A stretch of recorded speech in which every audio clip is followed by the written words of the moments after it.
bismillah saa u jeedin ardayda maanta qadal siinayo hoob school soo booqanay ugu yaraan arday gaarayso 200 oo arday ayaa maanta qadal lagu siinaya waxa soo booqatay sida u jeedin gudoomiyaha maamulka iskoolka hoob school Ansar International Islamic Committee Maama Xaawa sida la socotiin ardaydii ayaa haatan la wadaa ardaydii waxa loo tirgalay in lagu diyaariyo maanta ay tahay maalin farxadeed maadaama ay la qaybsanayso waqtigeeda inta badan ardaydii oo qaar ka mid ah ayaan hadda aan gudagali doonaa sad u jeedin ala cunug walba maanta wuxuu la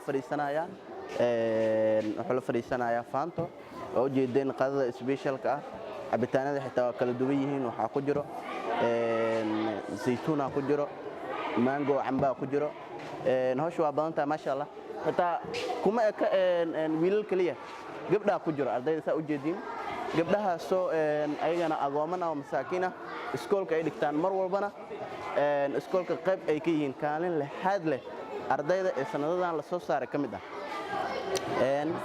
ardaydan waa saa u la socotiin maanta bariis ayaa jira bariis iyo hilib marka Soomaalidana waa raashinka inta badan ay ugu jeceshahay xitaa in lagu casuumo mustaqbalka ee wadanka laga isticmaalo ayaa maanta la cunayaa saa u jeedin hay magaca maxaa lagu dhahaa Maryan hay Maryan in soo fiiri galaaskee dhigataa galaaskee tahay fasalkee tahay ya shanaada xanaano miya xanaano ma tahay maxaa baratay adi maxaa taqaanaa quraanka ya hay maxaa noo akhri kartaa maanta maxaa noo akhri kartaa ya hay akhri inta fiir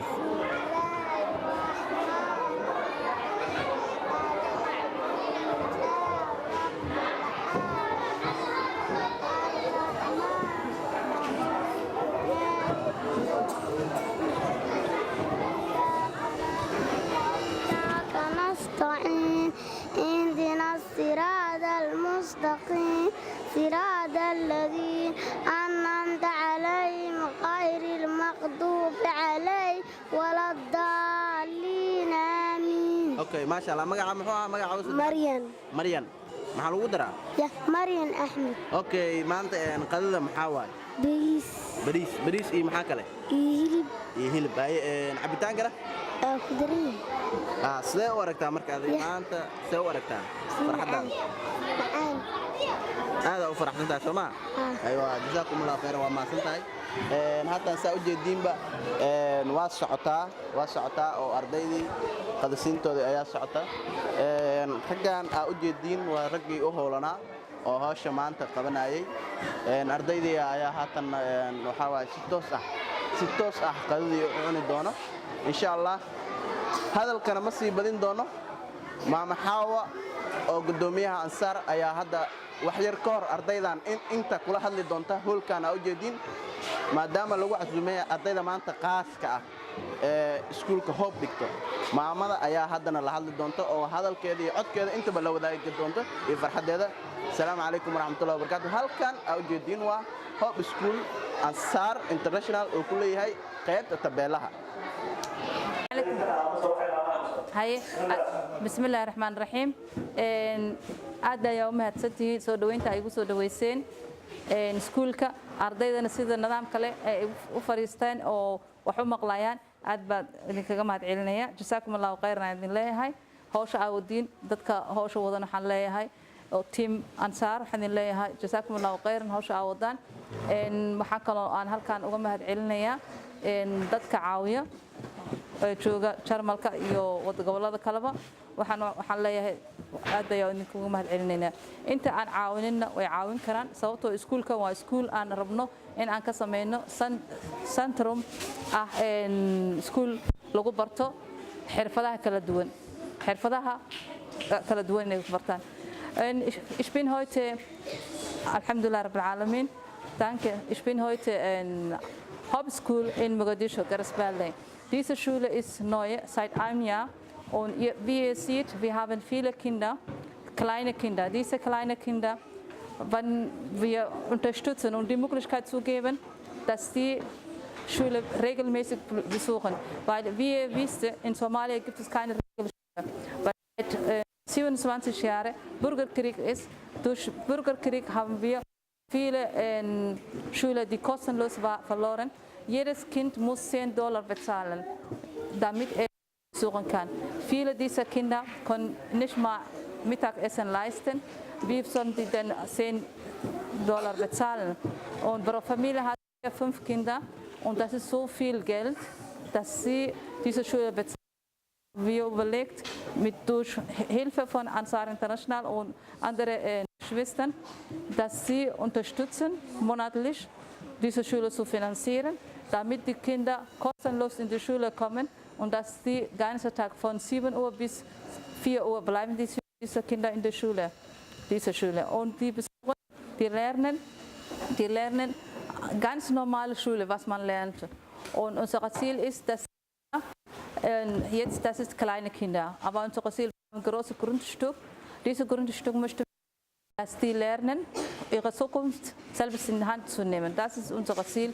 Und unser Ziel ist auch, dass die Kinder, die hier leben, auch die Möglichkeit haben, auch später ihre Zukunft in die Hand zu nehmen. Und wir möchten auch die Kinder, die Jugendlichen im Ausland leben, ihr könnt auch unterstützen.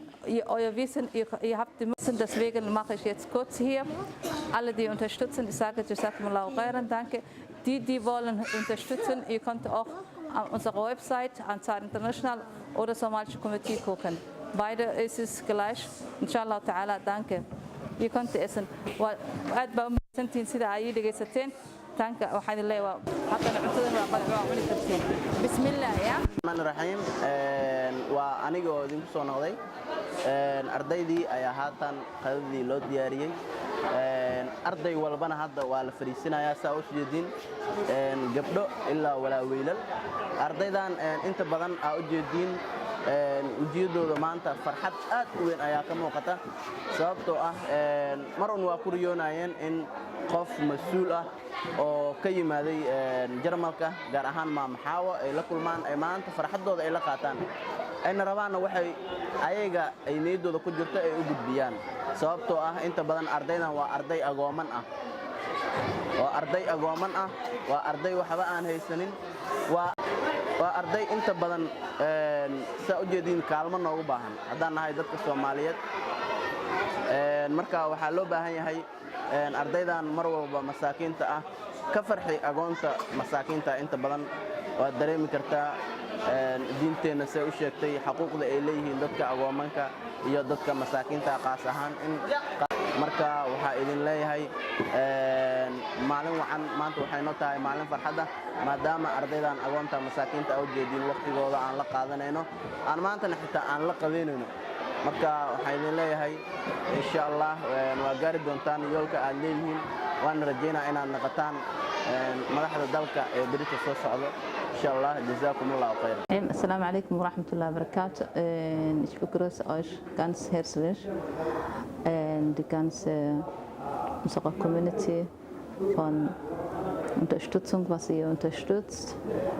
Wir haben jetzt ein neues Projekt, das ist kein neues Projekt, aber das ist ein Bildungsprojekt und dieses Bildungsprojekt, wir möchten für die Kinder und Jugendliche ermöglichen, dass sie ihr Leben selbst in Hand nehmen sollen, müssen und lernen.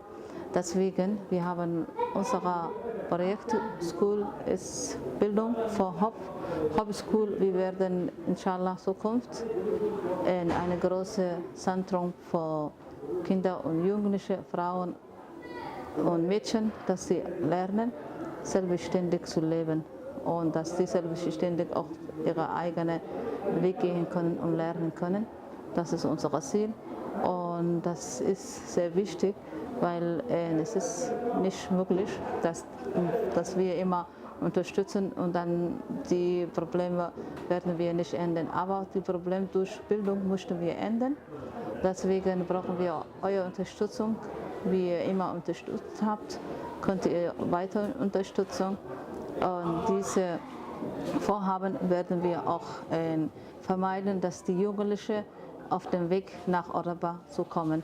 Das ist unser Ziel, weil ich sehe immer Flüchtlinge, wie Probleme es in Europa oder in auch Deutschland verbreiten und viele Jugendliche, die sind auch nicht glücklich, weil sie haben ihre eigene Familie, ihre eigene Identität, alles weg und wenn sie dort kommen, ist Leben, neue Leben anzufangen, ist es sehr schwierig. Durch jetzt Debatte jetzt, was jetzt an Flüchtlingspolitik ist auch sehr schwierig geworden. Deswegen unser Ziel ist, die Jugendlichen, die hier in Mogadischu und Umgebung leben oder auch die ganzen Dörfer, dass wir Jugendliche so unterstützen, dass sie ihre Heimat bleiben und lernen und selbst zu leben. Und ihre Bildung ist sehr wichtig. Deswegen wir brauchen Unterstützung. Jeder, der Unterstützung, unser Ziel ist dass wir eine Schule bauen, alle Möglichkeiten handwerkliche lernen können, für Mädchen und Jungen, beide gleich zu behandeln, damit auch die Familie auch selbst lernen kann, ob männlich ist oder weiblich ist. Das ist unser Ziel. Und wir haben auch Ziel, dass wir auch in Zukunft die Lehrer oder Lehrerin auch von Deutschland zu holen, hier einfach zu bilden, damit die Möglichkeit haben, auch zu lernen. Und nicht nur einfach handwerkliche in alle Aktivitäten, was es gibt, Landwirtschaft, wie man Haus baut, alles was in Ausbildung geht, alle verschiedene Richtungen möchten wir auch die Kinder und Jugendlichen beibringen. Deswegen wir möchten diese Stück auch, dass sie mitmachen können. Jeder kann mitmachen. Unser Ziel ist, dass jeder kann mithelfen. Und deswegen unterstützt weiter diese Projekte und konnte auch mitmachen, egal welche Möglichkeit gibt es. Wenn jemand eine gute Ausbildung hat, kann auch als Lehrer kommen und diese Schule weiter seine Wissen weitergeben. Das ist auch unser Ziel. Und alle, die unterstützen, ich sage euch deshalb danke und bis nächstes Mal. Assalamu alaikum.